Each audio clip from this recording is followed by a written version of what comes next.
AITA for telling my girlfriend she wasted high school. My girlfriend and I both go to UC Berkeley. In high school, she worked her ass off, graduating as valedictorian, being a co-author of a published research paper, being a national-level debater, and interning at a FAANG company. This was, in her own words, at the expense of her social life, which she regrets. I had a more normal high school experience, by design. As in, I realized as a fairly high-income California resident, aiming for Berkeley and UCLA instead of Ivies, I'd get a comparable level of education and prestige for a far cheaper and be far less effort.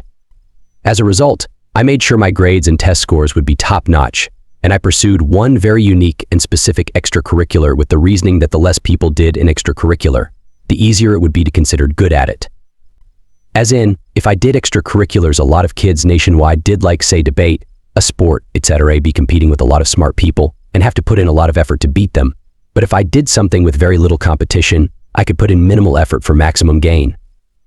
The result of this was that I got into the schools I was aiming for with little effort and had time to hang out with friends, date, go to parties, and have interesting experiences. My girlfriend always ribs on how I didn't do anything during high school comparative to her, so I pointed out even despite the discrepancy, we're at the same school, so logically, if we both got the same outcome and I had to put far less effort in, she wasted her time and missed out on things she didn't need to miss out on for no reason. She got angry and said I'm tay for invalidating her accomplishments. AITA? First comment, FYI, here is a summary of the way Sternberg presented the 3 kinds of intelligence in a lecture I attended. It was mind-blowing. The story Robert Sternberg told us about the 3 types of intelligence. At the time, he was heading a committee which decided on accepting students for a BA program in psychology in an elite university in the US.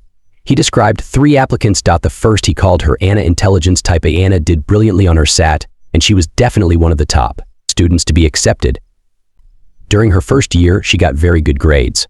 However, during her second year, she slipped down and finished in the bottom third of the class. What was her problem? Anna could answer any question perfectly. But when she had to think independently and creatively, e.g., to formulate a research project, she was much poorer. She had analytical intelligence but not creative intelligence.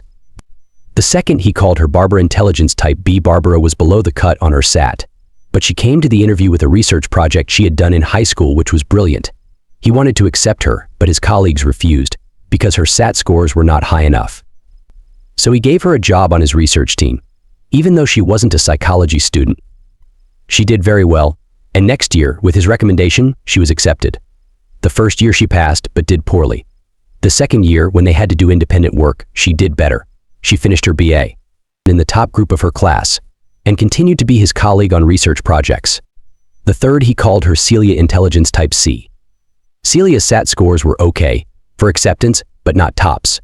She was accepted. She did middling but okay, all through her BA. During the third year, students apply for jobs outside the university. Celia had all her applications accepted, despite her mediocre grades. How did this happen? Celia had practical intelligence. She was street smart. During the first year, there were obligatory courses, but since the student group was large, there were several lecturers who gave the course in parallel. Celia chose to take courses with lecturers who had a reputation outside the university and whose recommendations would be meaningful when she was job hunting. During the next years, when students had to do research projects, Celia chose topics for research that would interest potential employers. So by the time she applied for jobs, she had an impressive portfolio to show them. Second comment, I think you're kind of missing the point here. She already knows that she could have put in less effort and still gotten in, which is not technically 100% true. Cause admissions are always weird, but I'm sure she's thinking it from seeing you get in. I imagine she probably feels sad about having worked so hard and sacrificed so much and now feeling like that was for nothing.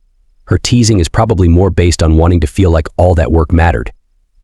If it was bothering you, then 100% you're valid to say that. But I think going so far as to say she wasted all her efforts was a bit mean. Again, I would argue that it is not 100% true. I'm sure she helped make it a more concrete decision, may have received additional scholarships, and in general, learning a good work ethic is valuable, but regardless, LOL. To me, the core is that you both need to stop comparing yourselves to each other. You're different people who took different paths, and how lucky those paths led you to each other. But when you have that convo, you should keep in mind that she likely feels upset or regretful, and that she may be a good bit more sensitive to this topic than she is. Esh for me, maybe even leaning to she's the cause she did start it. But assuming you love your GF, try to keep her feelings in mind and understand why this may be a sore spot. Third comment, I was going to go with Esh, but after seeing Op's replies and comments, I'm leaning to AITA. Her cribbing about you not doing anything and wasting your time makes her an asshole. But you are an asshole too for saying, but look, I took the bridge, but you jumped over puddles to reach the same place. Fourth comment, no. I had a similar experience with a friend where I was way ahead academically with graduating early and cum laude. She's still finishing up school but has put her track on working at the international school she and I both went to for high school. I got jealous and said the position would be handed to her because her mom works there. She called me out and told me she worked hard to get where she is by interning there and doing a lot with keeping in touch with the school. I was just jealous that she figured it out and I didn't know my path. I realized my mistake, apologized, and now support her through everything she's done to set herself up for. This is what your GF should be doing. I have regrets of what I did different to my friend, but realized that me holding my friend's accomplishments against her was unacceptable and not the friend I wanted to be. People who love and support each other don't use things against each other like that. They try and support each other and their accomplishments no matter what. Your girlfriend compared the both of you and your success. She was trying to bring you down by saying you did nothing, and that's not fair. Her accomplishments were so acknowledged by her published work and valedictorian role. You don't owe an apology for being in the same spot. You should support her and say that you're proud of her. But she shouldn't be coming at you for being in the same spot because you did less than she did. She's pitting you two against one another, so no wonder you said what you did. Granted, you could have said that you're hurt by her comparing the both of you when you guys are killing it in school. She should be supportive, but she's jealous and has regrets. But she has no right to hold it against you. You both should be doing better for each other, and if not, it could hurt you guys down the road. Put your best foot forward, apologize for how you reacted, but also say your feelings. Say you don't want to have to feel bad about doing nothing, and it is what it is. There's nothing that can change it but your attitude going forward, so you guys should support and be proud of where you guys are headed now.